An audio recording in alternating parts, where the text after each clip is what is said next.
Wesley and I did work this week on the show. All the introductions are going to be done in the episode, so this intro is going to be brief. Wes is currently in year 4 of a Bachelor of Science in Computer Science and Bachelor of Commerce in Finance at the University of Calgary. And outside of that, Wes is one of the nicest people I know. So thank you, brother, from Cale and I, for sitting down this week and sharing your wisdom with us in the world. And for those of you listening, I hope you enjoy this week's episode of What Makes You Happy.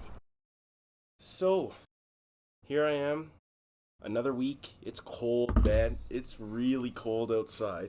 So, Wesley and I hopefully will keep this around an hour, because anything longer, my car won't start and I won't be able to get back home. It's okay, Penny. I'm recording episode 8 this week with Wesley, and we're at Wesley's house. And Wesley has a dog who we love. But if she starts barking, there's nothing I can do about that, so I apologize in advance. And there's also some cats around here, so this might be fun, but it's not a big deal at all. Wesley? It's a bit of a zoo. Yeah, it is a bit of a zoo. How's it going, brother? How are you doing? It's going great. Yeah? How are you? I have no complaints, man. Like, coming home for the holidays was huge. There's still a lot of people that I need to see. Is Earphone still in town, do you know? No, he left us.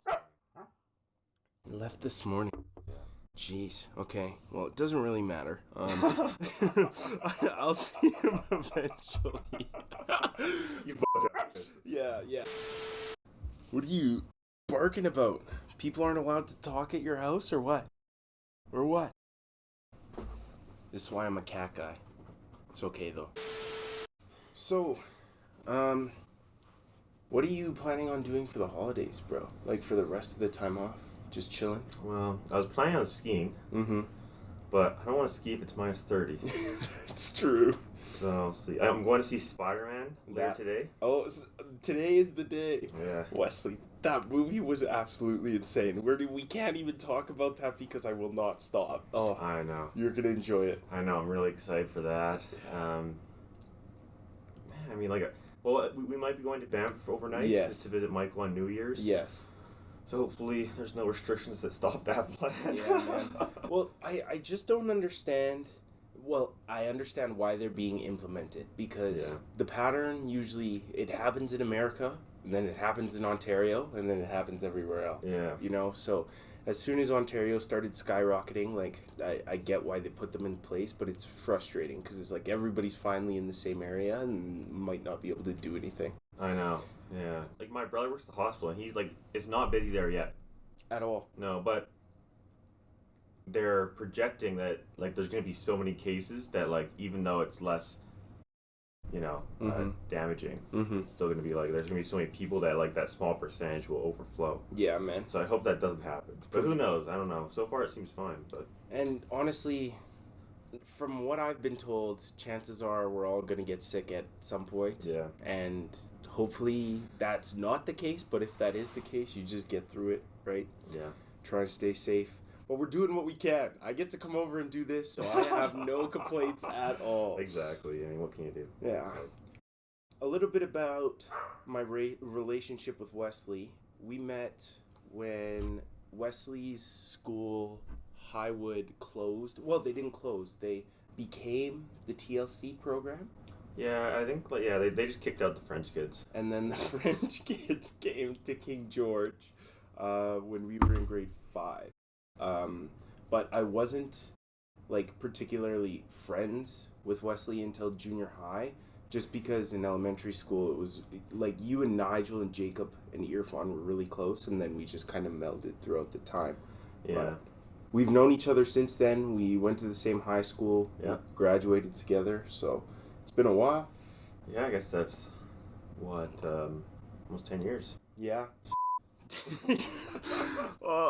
Bro, honestly, the biggest thing that I've had an issue with this year is Earphone and Jacob have both identified us as old people, and I don't think that flies, man. Like, we're turning 22 this year. Yeah. Like, sure, we're getting older, but I don't think you can start calling yourself old and be, like, semi-serious till you're at least 30. Yeah. I think you're only old if you act old. Exactly. Facts. Old is a mindset, man. Honestly. Old is a mindset. Yeah, that's the thing. Okay, I should probably let Penny outside. That's okay. So we were raised together in Calgary. That big group of friends. Wes is also a part of that, but you weren't born here. Do you want to tell them more about where you were born and where you're from? Yeah, I was born in quite an interesting spot. It's called Powell River. Mm-hmm. So it's on they call it the Sunshine Coast. Right. The only way you can get there is by boat. Mm-hmm. So you go to Vancouver, and then you take a ferry to, they call it Gibson's. Yeah. And then you drive an hour, and then you take another ferry to Powell River. Mm-hmm. Or you can get there from a ferry from Vancouver Island. Right. It's about like 20,000 people, I think. Mm-hmm. It's like actually a fairly substantial town. Mm-hmm. Really nice place. It's known for it's kind of like a logging town. Right. And they have a mill there, and they used to make the paper for the New York Times. Wow. Or maybe it was the Los Angeles Times. It was some big newspaper, like back when they were like really making newspapers. Yeah, yeah. Yeah, like, and originally, like, it's weird. It's a weird place because it was almost like a mini communist state. Did I tell you about this? Wow. No. So when it was like this, so when the town was created, Okay. it was created by the mill. Right. The company, I'm not sure what company it was called, and so there was the head house where the head of the mill lived, Mm-hmm. and then there were another 100 houses that were all identical. Yeah. And if anything went wrong in any of the houses, someone would go and fix it. So all the houses were super nice, Mm-hmm. and no one paid rent. They just worked at the mill. Yeah. Or the man worked at the mill because this is so long ago, right? Right, right. So if you go to Powell River, there's in the old neighborhood, all the houses are identical. So it's kind of a cool place. Yeah. Well, I mean, I guess with a community that size when it was founded, it probably would have been feasible with that many people. Like Exactly, everybody yeah. works their share and everybody takes their share. Yeah. Yeah. And it was almost like there was just one class really, besides maybe the head, Right, the head of the mill. right, I don't right, know. Right. Maybe he was like Stalin. Who knows? So, do you know if Powell River, like one of their big exports, it might be Stalin. I'm not gonna brush over that. That was funny. Well, I don't know. I've never actually like heard more about it. Like, Oh, I was gonna say, do you know if one of their big exports is still paper, or has that died down? Well, just it since is. the internet age. It is, but I mean, like I think they're at like quarter capacity from where Right. they were Right. 50 years ago. Right. So it's. Mm. But there's a lot of like retired people there now. I mean, Mm-hmm. it's fun. Well, I mean, it doesn't sound too different from Camrose other than it's in BC on the water, and so like Yeah. it sounds way better. But Yeah. like in communities that small, it's all about the people, and your grandparents lived there for however many years. You were born and raised there. Like Yeah. I assume that'll always be home to some extent. So Yeah. I mean, I moved here at a very young age, Mhm. but it does feel like home. yeah. Yeah. All right. So the first question, Wesley, if you are ready, Yes. when it comes to your spiritual health, your mental health, and your physical health, what makes you happy? What makes me happy? Well, I guess I'll start off with physical health. Mm-hmm. I think a lot of people in our generation, maybe because of social media a bit, want to be like the big honcho, Yeah. big guy. Yeah. Like that's not really my physical goal at all. Right. I more just want to be healthy, to be honest with you. Right. So I think physically, what makes me happy is just like staying in like relatively good shape Right. and just being healthy. Like I'm kind of afraid of like becoming sick Mm-hmm. and older. Like we're talking about like Mhm. how we're becoming older. Right. I kind of want to prevent that. Exactly. As much as you can. I know what you Exactly. mean. I think it's horrible for it, and you're right. Social media just exacerbates it. The idea that there's never going to be enough. You just need to keep getting bigger. Like Yeah. when I was talking to Jacob, it's not even like anybody is putting this pressure on him or he's putting the pressure on himself. Yeah. I'm pretty sure he said something along the lines of, you have to keep going to maintain, and you need to work 2 times as hard to get bigger. And it's like, if your goal is to consistently work and consistently improve, like, you're going to be in the gym your entire day, basically, at some point. You know, like Yeah. The Rock And Mark Wahlberg. Yeah. Mark Wahlberg works out 3 times a day, gets up Yeah. at 3 a.m., right? Yeah, I mean, nothing against those guys. I mean, like, they love it, obviously, and, like, it's good for them. Like, obviously, it's healthy. They're healthy. Mm-hmm. But it's not for me. No. Well, I don't want to devote that much time to, Exactly. like, yeah. Well, I feel like you have other ventures. Exactly. Like, when we were young, I guess there wasn't a whole heck of a lot that we did differently. We all really liked video games, but that has turned into a plethora of different things since we've gotten older. Like, Wes has started a co-op recently, or he had a co-op. Yeah. And then he had a really, really big bank job that I assume we'll touch on later. And like numbers and stuff, that is foreign language to me, but you know, that's literally what you're gonna end up doing with the rest of your life. So Yeah. I'm big on the numbers. I don't know. I guess going through school, even like doing the essays and all the written work wasn't quite as enjoyable for me, and I wasn't as good at it as I was like the math classes or anything more related to our numbers. So it just came naturally, really. Yeah, and like I said this last time with Jaron, he just wants to get paid, and for him that involves going to school forever, doing what he loves to get paid. The same for me. If that's accounting for Wes, then it's like, bro, of course, you know, because somebody needs to know the information. Nobody can teach it to the dummies like me who don't understand it. Yeah. So. Well, I'm not in accounting, just to be clear. No. I'm in finance. Yes. Which is slightly different. Please, go ahead. Explain the difference, because I am ignorant to all of it. Well, accounting is quite repetitive. Like, if you owned like a basketball training camp, you could hire an accountant to like keep track of your bank statements, and like make sure you're following the legal codes, and you know, whatever. You might need an accountant just to keep all your bills and payments organized. Whereas finance is more like analyzing companies, like kind of related to like the stock market. Right. So it's less repetitive, I'd say. Nothing wrong with accounting. I know a lot of people like it, but it's not for me. No. And that's fair. It's not for me as well. Yeah. So, like, at this co-op that you initially had, when did you start that, by the way? September 2020. 2020. Yeah. Okay. At that co-op, were you more in charge of balancing books like an accountant? No. Okay. So then what did your day-to-day look like there? Well, I was working for a management consultant. Right. And that management consultant term is kind of a BS umbrella term. Like, this guy did everything, but like some things he did, like he had some business partners who were trying to raise money for some private companies, and he would help fundraise through his network. Okay. So he knew a bunch of people that had money, and he would call them up and like see if they'd be interested. So he'd try and facilitate them to invest in these private companies. Right. And there's a lot of like legal and paperwork that happens from that. Like I helped with this a bit. Like I didn't finalize this, but he was also trying to bring some companies public, so that would be moving them from a private company to a public company that would be on the stock exchange. Right. Yeah. Okay.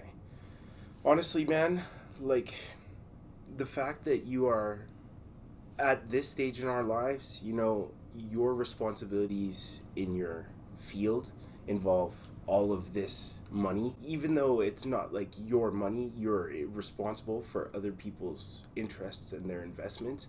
Like, it's crazy. Does that feel like a lot of responsibility? Yeah, I mean, like at this point, it's not like anything I've done in my professional jobs has not been like double checked. Right.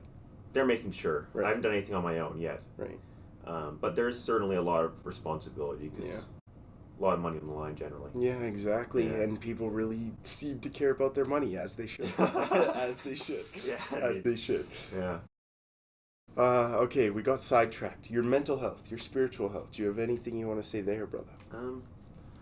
Well, I think like the physical health part kind of goes hand in hand. Like, I think if it's easier to become worse mentally if you're not taking care of your physical health. Right. So they kind of go hand in hand. But I think you also have to have people that you'll open up to and not stay balled up inside. I think that's obviously been a big issue with the pandemic. Like if for people that don't have people they can open up to and talk to, Mm-hmm. I think that's could be a big problem mentally. Yeah, the isolation. Yeah, so I think main thing is just keeping physically healthy and then talking it out with people. Right. Yeah. So, for you, it's always been like have you always felt better throughout your life talking through your problems as opposed to, I don't know, not everybody journals, but some people journal, some people just exercise and like they think while they're exercising and that's their outlet, you know? Yeah, like I've tried journaling, but I think it's the latter for me. Like when I exercise, like I can think, I clear my brain, or even just going for a walk. It doesn't have to be like intense exercise, but like journaling is not for me. Like I know a lot of like our friends do it. You journal, right? Mm-hmm. I enjoy it. I never really caught on to it. No. Maybe I should try it again because I know it has a lot of benefits, but it no, hasn't worked for me. No, nobody's saying that everything's going to work for you, right? Yeah. Like, Cale and Evan like to meditate, or they have in the past, and I understand every benefit possibly, or that I could possibly from the research, but it does not feel like I'm there. And maybe it will be eventually, but that's something that I can find on my own time. And it's like if having those conversations with people does it for you, then that's all you really need, because it's not like I can't say this is an assumption, but I don't think you're at a shortage of people that you can talk to about your feelings. Yeah. I don't know. Like, I've never tried meditating either. I've never like really felt the need to. No, I guess. and that's okay. Yeah, I mean, I'm sure one day I will maybe, and then I'll try it. But well, I mean, I don't know. Exactly. I think that's one of the biggest things I've learned. Because I don't know about your religious background very much, Wes, but for me, when I was introduced to religion, I loved Sunday school because I got a free breakfast and I got to hang out with my friends. And, like, it was fun learning about God with my friends like that. Right. But church was always so dry because the stories weren't stories and the songs were super fun. Yeah. But it all felt like you show up, you tell them what you did wrong, people make you feel bad, and then you come back and do it again the next week. And I'm not saying that's how organized religion is for everybody, but that was my experience of it. But as I've gotten older, like, I've come to acknowledge the fact that it might just help people, and I couldn't have seen that. So I think you gotta come into these type of things completely on your own. Yeah. Like, my family used to go to church. When we lived in Tortoise, before we moved, we went to church. And then when we moved to Calgary, we tried out a few different churches, but I guess we never really found a good fit. So my memories of church are fairly faint. But it sounds quite similar. I mean, like, it was fun. Like, Sunday school was fun. I think it's like an enjoyable experience, and I think it creates a really good community, obviously. For sure. But, like, having not been really religious for the past 10 years of my life, I don't think I'll ever go back to it. I don't feel the need for that in my life right now, but who knows? Maybe one day I will. But, like, exactly. It's interesting. Like, a lot of people, like, a lot of people's problems could probably be solved by having a community of a church. Really, like, I don't know, but well, I just think it's having those people to reinforce certain lessons that you forget, regardless of what it is, because if you don't check in with your friends on a weekly basis and they're not, like, super involved in your lives, then, like, some moral questions may come up and you may not feel comfortable asking them. The advantage to a religious group is that they'll always be there willing to support for that. So like, I do see it, but I think it's very important to be able to get those from other places. So it's good to have those people, and I appreciate you being one of those people in my life for so long, brother. Yeah, of course. The only thing I was going to say is Wes has always been a very calm and collected person in my life and in my experience. So I think being able to take the time to actually think about things, like, you put that into practice before you act and before you say things. So that kind of recollection that you're taking, it's doing you well, and it's serviced me and others, I assume, in the fact that we've seen it. And it's like, I do really think a lot more about my words and my actions, having met you, having met Irfan, having met Cale, all these people who are much more calculated. So, you know, I think that being the way you fix your mental health, it works completely for you because it's just the way you think sometimes. Yeah. It's not saying, though, that sometimes I don't say things that I was like, oh, I shouldn't have said that. But I'm glad it doesn't seem that way. No, man. Well, I mean, it's kind of tough when I'm in the room or Kyler is in the room for you guys to be the ones who are saying the out-of-pocket shit. So yeah. It's easy to say things you shouldn't say. And sometimes you say something and it sounds really bad, but that's not like the way you know what I mean? Mm-hmm. It's so easy to... Mm-hmm. Yeah. Your intent is not the same way how it sounds or how people interpret it, and then you have to backtrack. Yeah. It's no fun at all. Yeah, but I appreciate that you think I'm well spoken, or I think about what I say. Yeah, well, no, man. It's good to see other people's outlooks. Yeah. Because I don't think I could ever live that way because I'm already such an anxious person. When I start thinking about my actions before I take them, then I start second guessing myself. So I'll think it through once or twice very quickly just because that's how my brain goes, and then I'll do it because it's like if I have the confidence to do it in the moment, my entire life I've just been able to try things, and if I fail, it's not a big deal. I'll try it again. You know, it's interesting. Like, I think you have to gauge the situation too. Like, for example, if you ask me some hard question in this podcast, I might think for like 5 seconds and answer you. Mm-hmm. But if you're going cliff jumping and you need to jump off a 30-foot cliff into the water, you can't think. You got to pick your battles when you think. That's the thing too. Yeah. You have to like the mental strength to like know when to think. Exactly. That's the crazy thing is that life has so many layers. There's always a game within the game, and you don't have the energy to constantly be thinking like that. Yeah. So sometimes you just gotta pull the trigger. Yeah. All right. So the second question that I'm coming at you with, Wesley, is what gets you through your worst days? What gets me through my worst days? Mm-hmm. It's a tough one. I mean, I think like I've had a fairly comfortable life, so I haven't had like any hugely traumatic experiences. Which is good. Which is good. It is good. But in terms of like my worst days, how I deal with them, I think probably the best thing is just step away. Like, you know, if I'm having a really hard time on an assignment, or you know, I get into like a fight with someone or anything like that, I try and just step away and like isolate myself from the situation. Right. I think that's the best way to do it, and I guess you could do that through doing physical activity like working out or going on a walk, you know what I mean, like doing something. Like I don't think I really have like the best way of dealing with my worst day, to be honest. Maybe that's something I could work on. Like I don't have like a set way to deal with that. Right.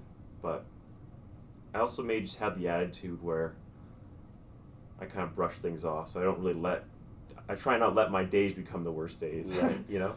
So would you say in the face of like a day that just happens to be particularly shitty, it's more so the mindset that yes, this is a really shitty day and I'm going to get through it, but I'm going to wake up tomorrow and tomorrow's going to be better, so it doesn't really matter? Yeah. I mean, I've certainly had those days, but I even try and break it down to like each thing in the day. Like, I kind of have my expectations that everything's going to be like here. So then when things are great, I'm really happy. But then if things are like worse, it's like I was here, so it's not, you know what I mean? Mm-hmm. But I try and like, if something bad happens, the next thing I do during the day, I try and go at that with an empty mind. And so, but that's sometimes a little bit difficult if whatever is obviously really bothered you. Mm-hmm. Well, I think you just might have the ability to have a short memory. In basketball, they tell you that. You have to have a very short memory to play the game, because if you're a shooter, like a really good shooter, chances are you're not shooting anywhere over 40%. Like Steph Curry is the best shooter in the world, you know? And he'll hover around there in his best years, right? So if you're taking 10 threes a game and you're only hitting 3 of them, it doesn't matter. The mindset needs to be the same every time you catch it. I'm going to shoot this and I'm going to hit it. The same way it seems for you when you approach those things after you've had a problem. It's like, yes, the last one was difficult, but I'm going to get through this one. I have to get through this one. Yeah, exactly. Yeah, it's interesting. Like, I used to work in retail, and it really makes a lot of sense in retail because obviously there's a lot of people that give you a hard time, and it can be quite frustrating, even if the customers don't mean it. But I think like in that case in particular, like I always tried to be very like, okay, people are gonna be asking me like dumb questions, and like I'm gonna be frustrated, and like you just gotta like expect kind of, you know what I mean? Expect the worst, and then like anything better is okay. And I don't think that's like a bad mindset. I think that's a very ideal mindset. I want to talk about Pisces for a while because retail is bad enough on its own. Then you mix in the fact that it's retail with people's pets, and it's a completely different story. Yeah. It's an interesting place for sure. I mean, I think the demographic that has pets, in particular, like not cats and dogs, can be a bit more eclectic. Right. And nothing wrong with eclectic people, but sometimes they can be a little bit, different for the good or the better. Yeah. And I've met plenty of people there who are super nice and very different. Yeah. And I'm glad I might meet them, but obviously some people were quite strange there as well. So it is really quite an interesting experience. Like, I think I interacted with people there that I would not have interacted with outside. Anywhere else. you know? Yeah. What do you think, if you could pull any out of your brain, would be the most shocking thing you saw at work? Yeah, I mean... Because the Pet Emporium, for those of you who don't understand, this isn't just like a Petland or a Petco. Wes had monkeys there for a while, and you needed to, like... What was the cleaning procedure when you were handling them? Because you didn't handle them, right? So they weren't handled. Like, these weren't the types of monkeys that were generally handled. Okay. They were just for show. Okay. But going back to your first question on, like, some of the things I saw there, like, there was...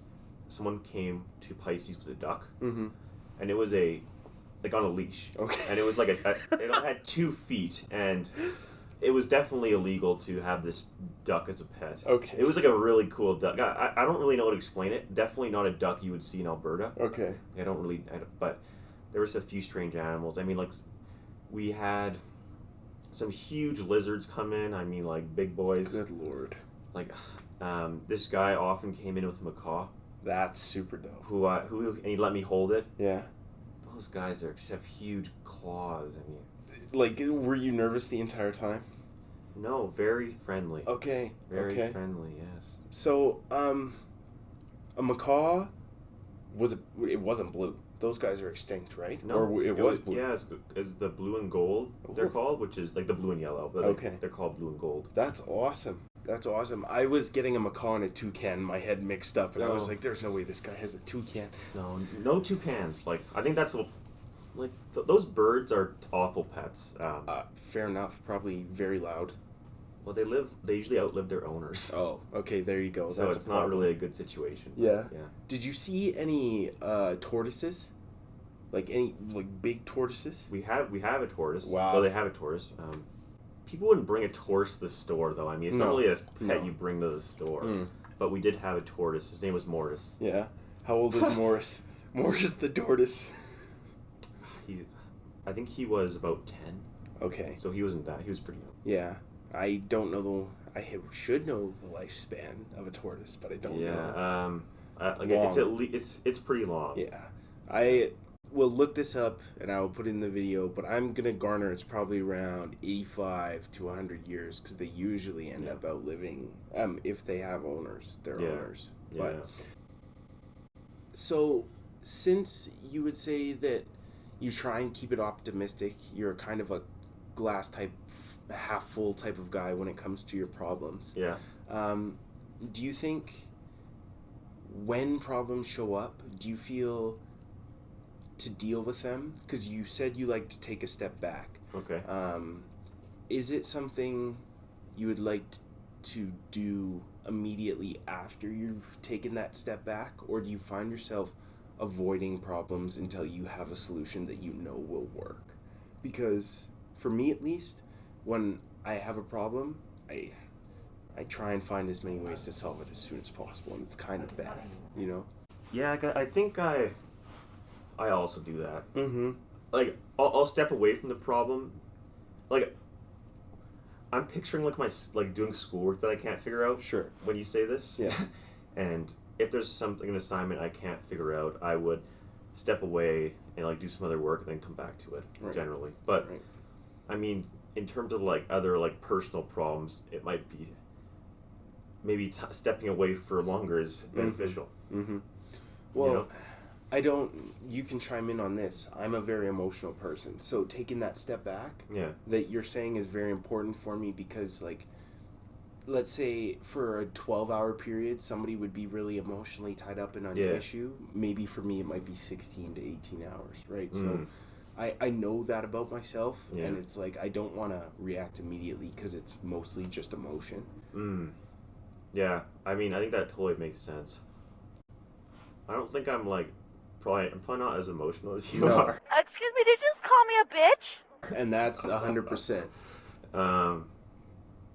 But yeah, I think it's still valuable to step away. Mm-hmm. Even like gather your thoughts, decide, because in the moment you might have different thoughts than 16 hours later, obviously, after thinking about it. Like, you know what, I was probably wrong to say this, or for situations like that. So I think stepping away is definitely really beneficial for most problems. Yeah.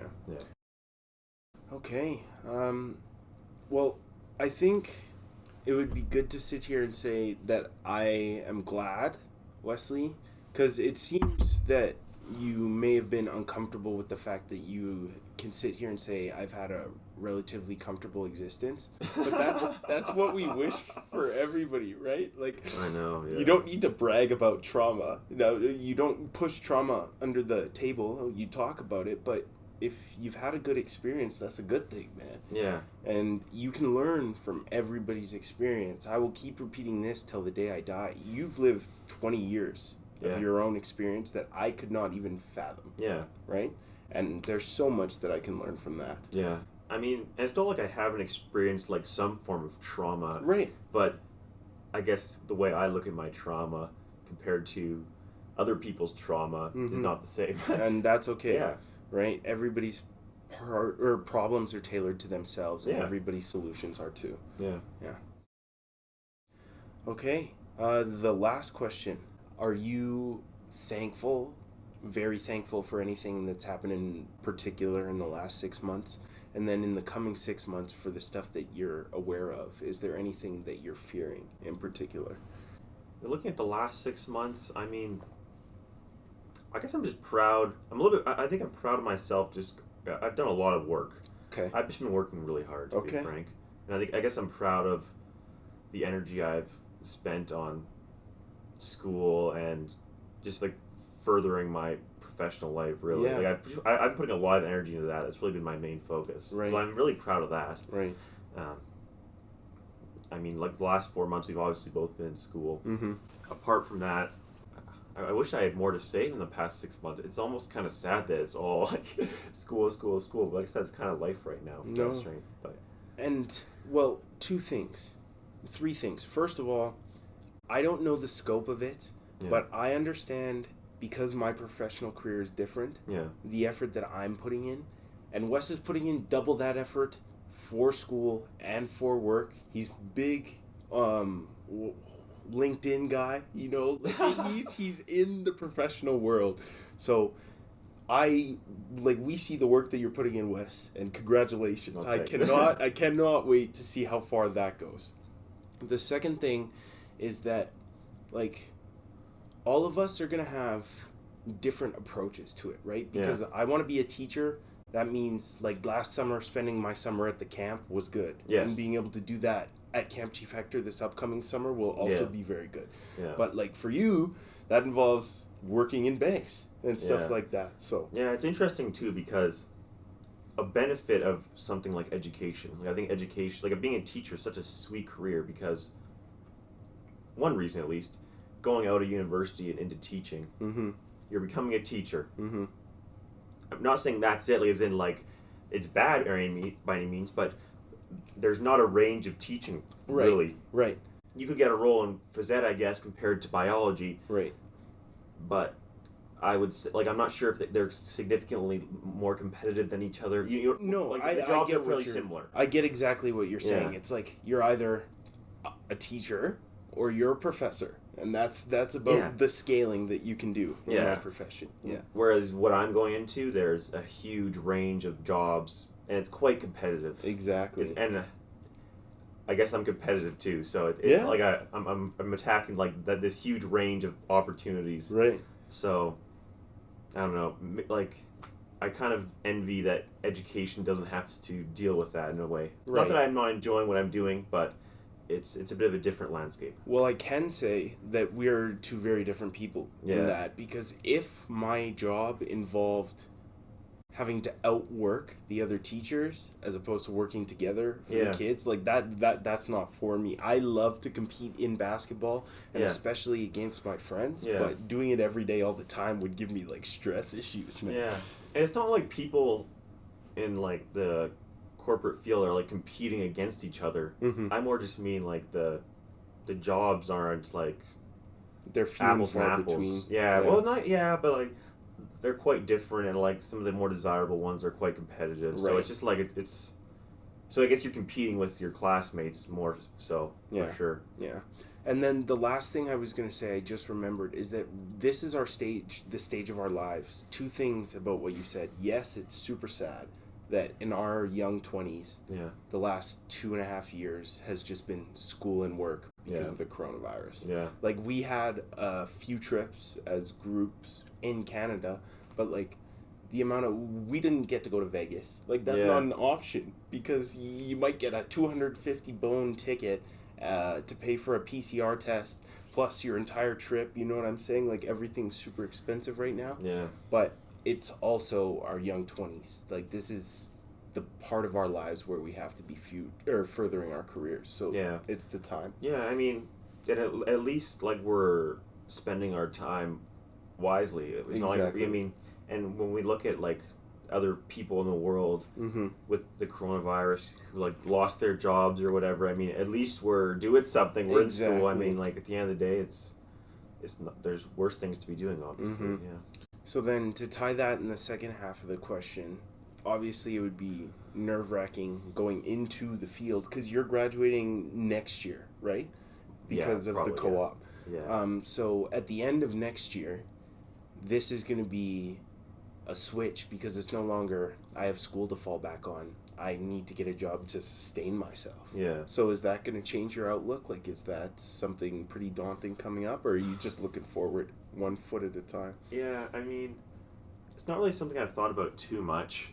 I think that the part that I'm worried about is moving out and like just having to be like fully self-sustainable. Right. I think I'm fairly self-sustainable on my own, but I think taking that leap will be a bit of a jump.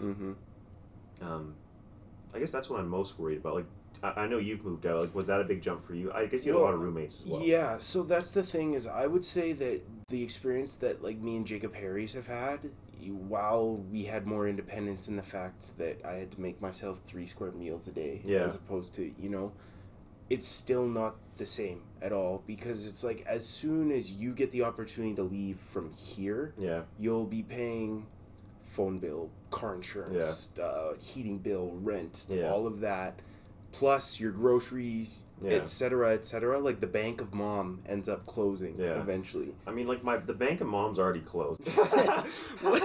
we need to have a conversation. First of all, shout out to my mom because the Bank of Mom is not closed. Yeah. Wesley, we were in grade 12 social studies, and I have a video of Wesley shopping for a new bed that he had to buy for himself. Yeah. I mean, I don't pay rent though. That's the thing. You pay rent. That's so true. Like, that's true. I paid rent when I was in Camrose, so... Yeah, it's a different game. It is a different game, but I think, Wes, the biggest thing is you will trade happiness for bills. because you get to become whoever you want to be in every single aspect. Yeah. But that involves a lot of money. Yeah.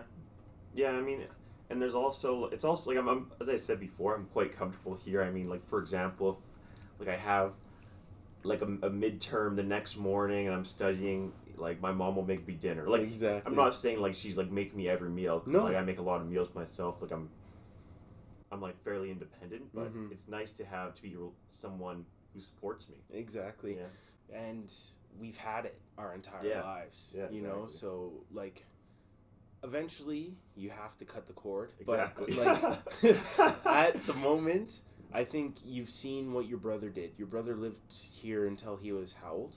Until he graduated. Like, and then he started working all the time. His brother's a nurse. He said he works at the hospitals. And then he moved out. He upgraded his car, you know, and now he's getting to live his life. Yeah, exactly. So it's like I might just follow his footsteps. Exactly, and it's not a bad plan at all, bro. Yeah. So I'm glad for it, and like I said, it's this next however many years is going to be a really exciting time because you finally get to see all the boys move on, and it's like we got to be professionals for 8 hours of our days now, and that'll be cool. Yeah, it'll be good. Like, do you ever wish you stayed at home and stayed at university in Calgary? Or it sounds like you had a pretty good experience moving out. I think for my relationship with my mom, I love her so much and she loves me so much, but I am her only kid and it's like a lot. So moving out did wonders for our relationship because when I'm back, all I want to do is spend time with my family and my friends because it's like I don't get to do that when I'm away.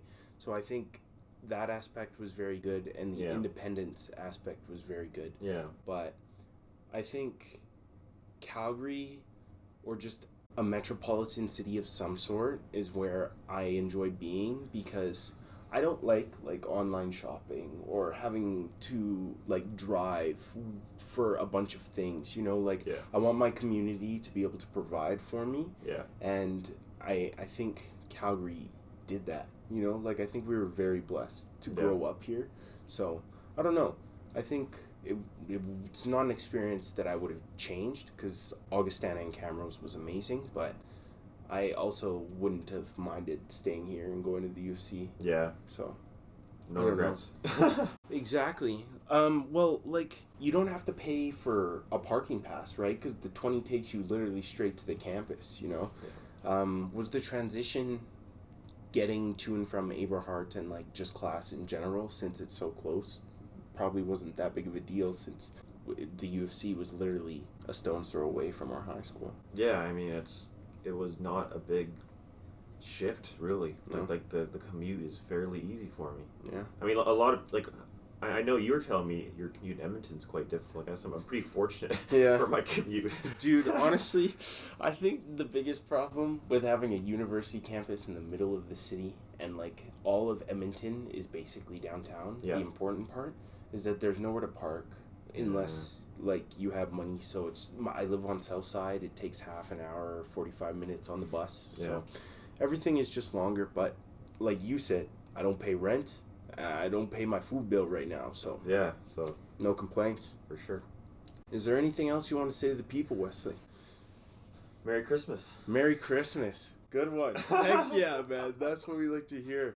I appreciate you sitting down with me, brother. I don't know what the future will hold for this project, but I'm very appreciative, obviously, of the people that are listening, but my friends that are willing to do this for me because, like, I know it's not comfortable coming to talk about yourself and then it's like, hey, the internet will be able to listen to whatever I say for however long. But, you know, I'm just trying to have fun and I think that people are enjoying it, so thank you. Thanks for having me. Yeah, no problem.